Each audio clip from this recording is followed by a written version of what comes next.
unit of competency of the horticultural craft work. I will be giving first the forms for to know your student profile and the characteristic.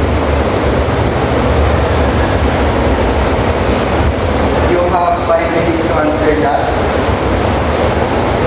Time's up.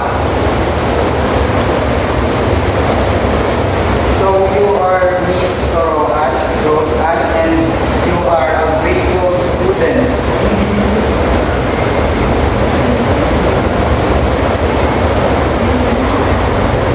So let's proceed to the pre-test to know your prior knowledge about the qualifications of agricultural crops productions.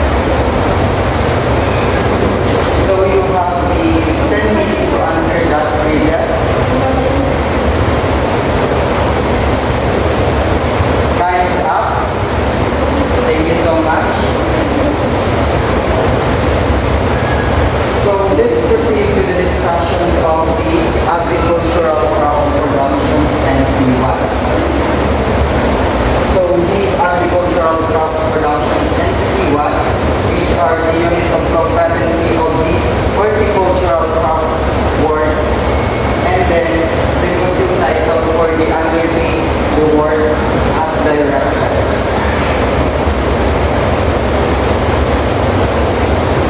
So now we are proceed to the importance of the following work, instructions, and communications with supervisor. So why following work instruction is important? So for the first one is to ensure accuracy and quality of work. Second one prevents mistake, rework, and delays. And the third one helps maintain safe and organized workplace. So kinakailangan natin or isa nyo as a trainer, kinakailangan nyo na sumunod sa mga instruction na ibibigay namin para mas maganda yung flow na ating gagawin sa ating work facility. The next one is why communicate with supervisor. So, kinakailangan din natin na makipag-communicate sa ating supervisor. First is include the clarifies instructions and the expectations.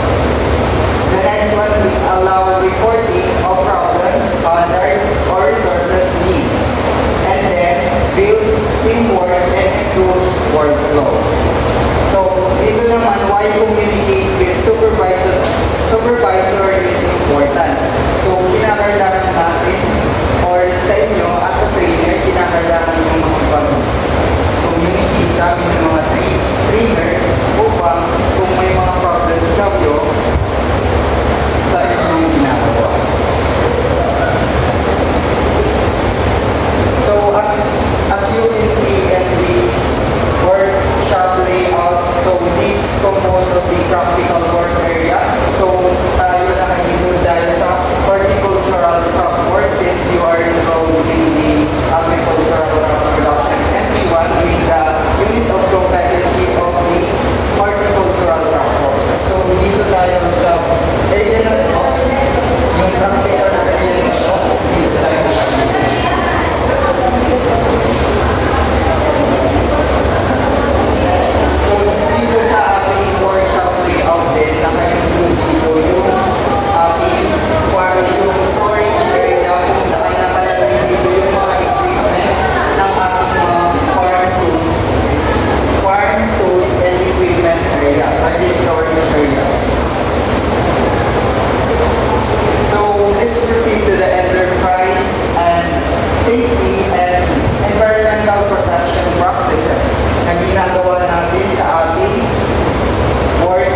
each other to meet production goal. So, as a trainer or trainees, kinakailangan natin na makipag-communicate to the supervisor or makipag-communicate sa inyong mga trainees. So, kinakailangan din na magtulungan kayo as a trainees kung ano mga dapat yung pinapagawa. So, the next one is the company policies.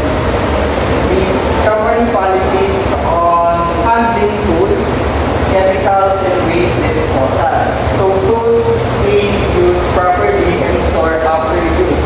So, kinakailangan natin na dapat yung mga tools and equipment after natin gamitin, kinakailangan natin ilagay sa tamang lagayan. Kailangan tayo meron storage area for the tools, equipment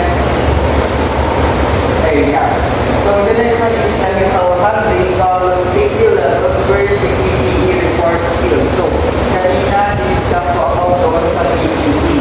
So kinakailangan natin i-ensure na naka-PPE tayo with the use of gloves, boots, mga ganyan. Kinakailangan natin na nakasuot yun para mas siguradong ligtas tayo. So waste disposal, segregate biodegradable, recyclable, and hazardous waste. So kinakailangan din na yung mga basura is nakasegregate doon sa different trash bin or trash bin. So this is the examples of common workplace problems.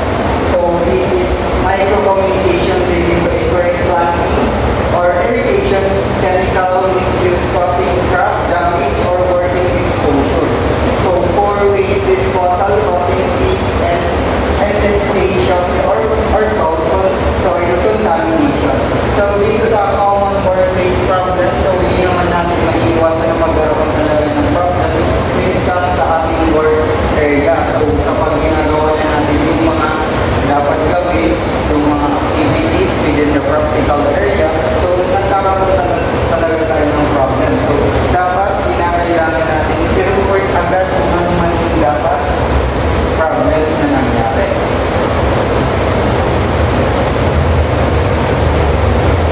So that's it for the presentation. And now I will go into give the brief or rating test to know your knowledge.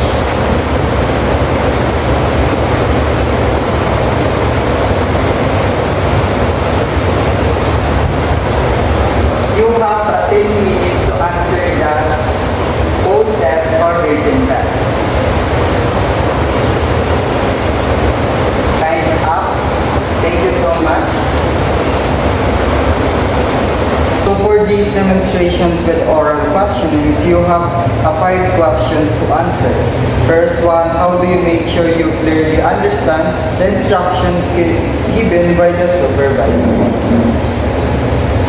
Very good. So the next one, what safety procedure do you follow when performing horticultural tasks? Exactly. So the third one is, how do you ensure that your work is environmentally friendly and follow enterprise guidelines? And for the number 4, what enterprise policies do you follow when handling tools, equipment, and horticultural materials? And for the last questions, what problems or difficulties should be reported to your supervisor when doing horticultural tasks? So you are Miss Soroan. So for the feedback, so you are definitely answered the 5 questions and you are based on your questions, your answer, you are satisfactory. Thank you so much. Based on the pre-test and the written test or post-test, you